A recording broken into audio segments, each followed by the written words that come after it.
Olá, como vocês estão? Bem? Eu espero que sim.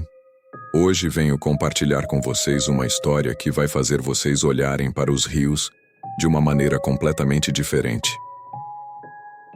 A história que vou contar aconteceu recentemente, em fevereiro de 2025. Não faz tanto tempo assim, e ainda assombra aqueles que viveram o que parecia impossível.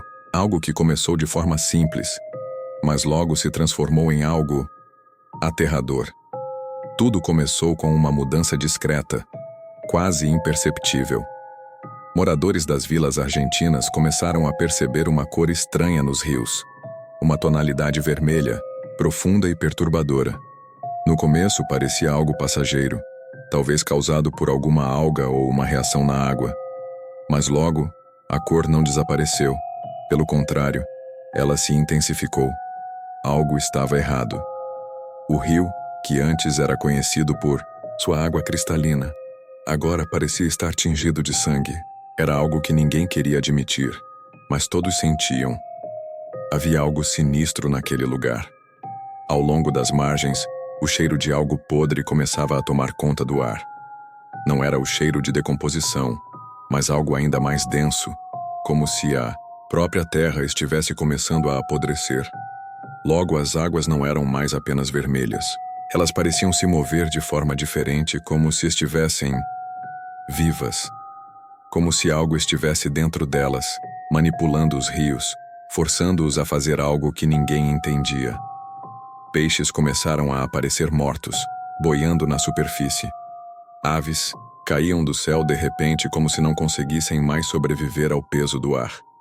E os animais que se aproximavam do rio desapareciam. Nem os mais resistentes sobreviveram. O medo começou a se espalhar entre os moradores das vilas vizinhas. Mas o que realmente os aterrorizava não eram as mortes, mas os sons. À noite, muitos diziam ouvir algo vindo do rio. Um sussurro. Vozes. Em San Luís, um vilarejo pequeno e isolado, o medo tomou conta. As pessoas se afastaram do rio, temendo que ao se aproximarem algo pior acontecesse. Foi então que Javier, um jornalista local, decidiu investigar. Ele não acreditava em lendas. Achava que tudo tinha uma explicação racional. Talvez algum tipo de poluição ou um fenômeno natural, ele pensava. Mas o que ele encontrou, não tinha explicação. Javier começou sua jornada à beira do rio e logo percebeu algo estranho.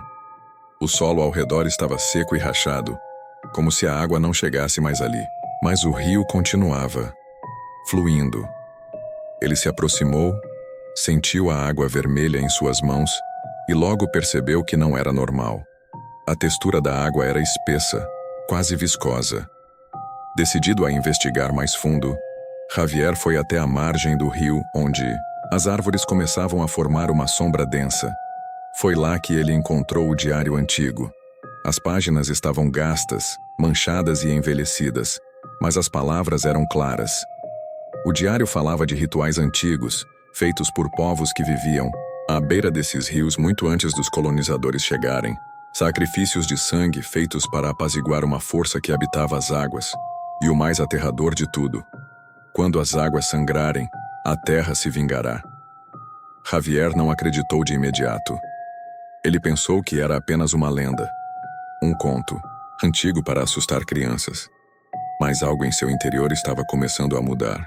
As noites que se seguiram foram cada vez mais inquietantes. Ele sentia uma presença ao redor, algo que o observava. Cada vez que ele olhava para o rio, uma sensação de frio percorria sua espinha. Na terceira noite de sua investigação, algo estranho aconteceu. Durante o sono, ele teve um pesadelo vívido. Ele estava de volta ao rio, mas o que o cercava não eram mais as árvores ou a terra. Era uma escuridão densa, sem fim, e ele podia ouvir as vozes, mais altas agora, chamando-o, dizendo seu nome. Quando ele acordou, seu corpo estava imerso em suor frio. Era como se o rio o estivesse atraindo, como se ele já fosse parte dele. E foi numa noite, sob a luz da lua cheia, que ele cedeu. Aproximou-se do rio, sentindo o cheiro do sangue na água. Quando ele entrou, algo aconteceu. A dor foi insuportável, como se o próprio rio estivesse o consumindo. Ele tentou sair, mas não conseguiu. As águas o puxavam para dentro. Seus gritos foram engolidos pela escuridão.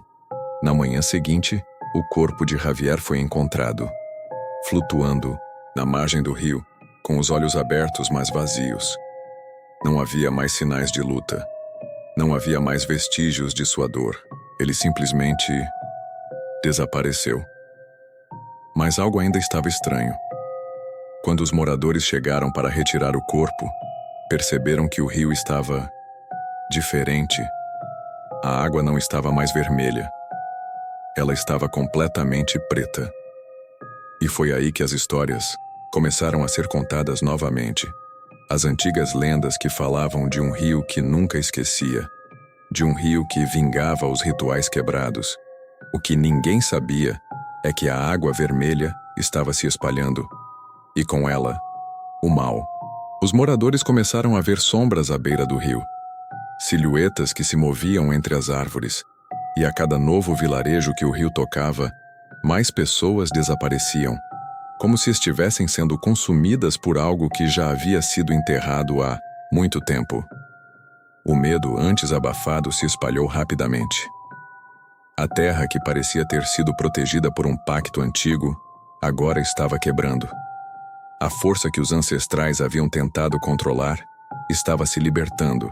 Era como se o rio fosse o veneno que se espalhava pela região, e todos que entrassem em contato com suas águas estivessem condenados. O rio não era mais o mesmo. E talvez nunca mais seja. E você deve estar pensando: o que aconteceu com o rio? Com as outras vilas? A verdade é que ninguém sabe ao certo. O que sabemos é que o rio continua a crescer, a se espalhar, e a cada novo local que atinge, mais almas desaparecem. A pergunta que ninguém quer fazer é: e se o rio não for o único? Talvez o pior ainda esteja por vir, porque quando as águas sangram, a terra nunca esquece. E aí, o que você acha?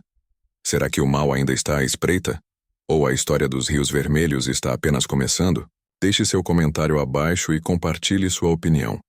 Se você gostou desse vídeo, não se esqueça de se inscrever no canal, ativar o sininho de notificações e me seguir nas redes sociais para mais histórias misteriosas e aterradoras como essa. Obrigado por assistir e até o próximo mistério.